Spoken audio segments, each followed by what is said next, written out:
Hey guys, welcome back to Teth and Props. Today I'm going to show you how I'm about making this acrylic blade for Glamdring, or Gandalf's lightsaber that I made. So I've got a previous video on how I made this lightsaber, so this one's just going to focus on the blade. Overall, this blade is 90 centimeters long, it's 10 millimeters thick in the middle, and it's got a connection for a standard 1-inch lightsaber blade, so the same lightsaber blades that fit all my lightsabers.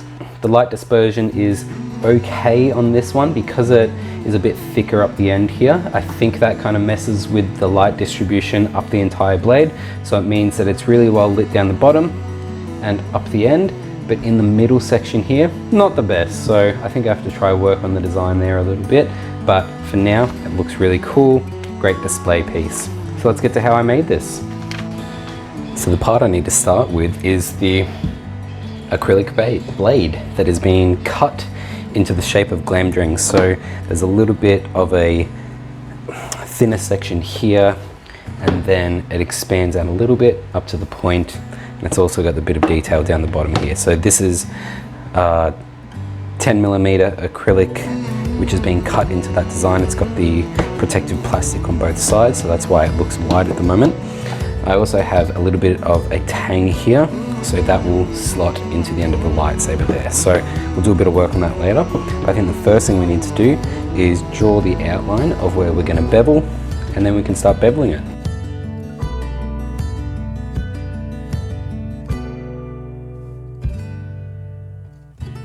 Now onto the fun part, sanding.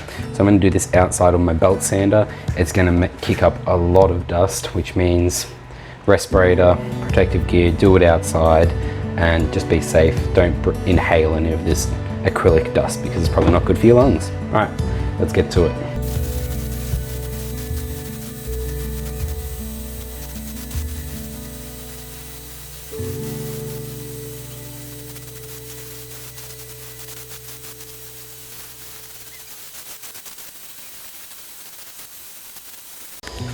Alrighty, that took a while, but that is the sanding done. You can see I had a couple of blowouts there, but we'll see if we can fix that. But overall, really happy with how that was. So let's pull off the protective layer and see what it looks like. So yeah, as I said, there's a couple blowouts, so you can see tiny little bits, but overall that's really good. What I'm going to do now is just go in with some nail polish, which is acetone, and just go along the bevel, and what that'll do is just kind of make it a bit more uniform and make it look a little bit nicer.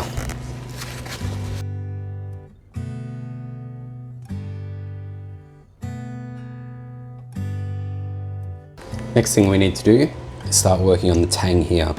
So I'm just going to cut out a piece of acrylic rod. Might have to sand it down a little bit to size, but then we'll go from there.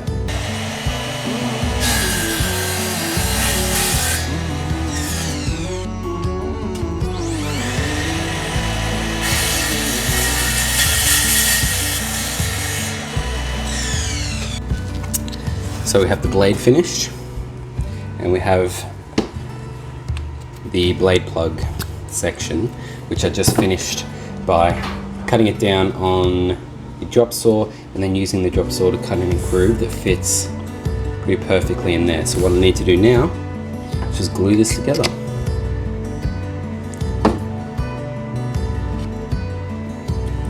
So that's pretty much it, guys.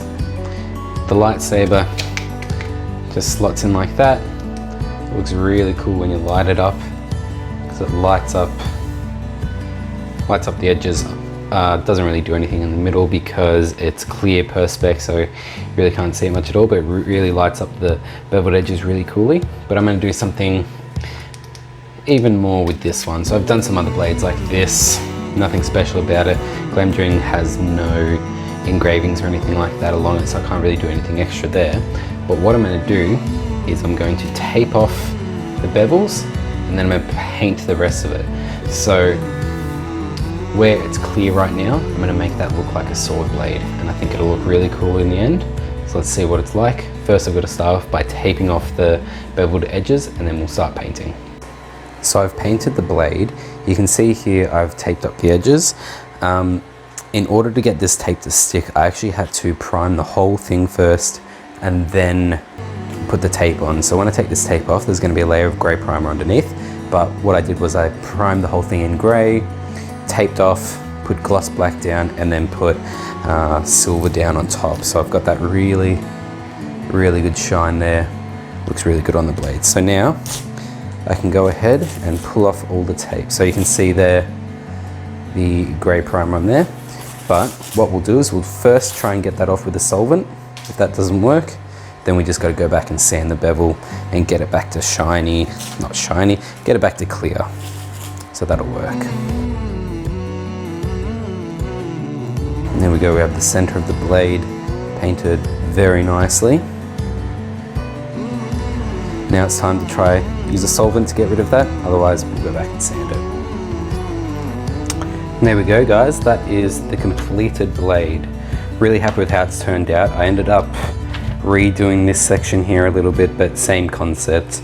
I just cut the acrylic cylinder in half and made it down to the right size and glued them on both edges, and that makes a nice tight snug fit so that the blade stays in the lightsaber.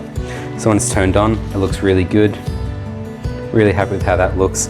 Because of the shape of the blade, how it tapers in and then goes out wider at the end, the light distribution isn't the best on this blade than what I've done with other blades that are straight or that always curve in, but I'm still happy with how it looks, and it looks really great, especially down here. That's it guys, hope you enjoyed this video.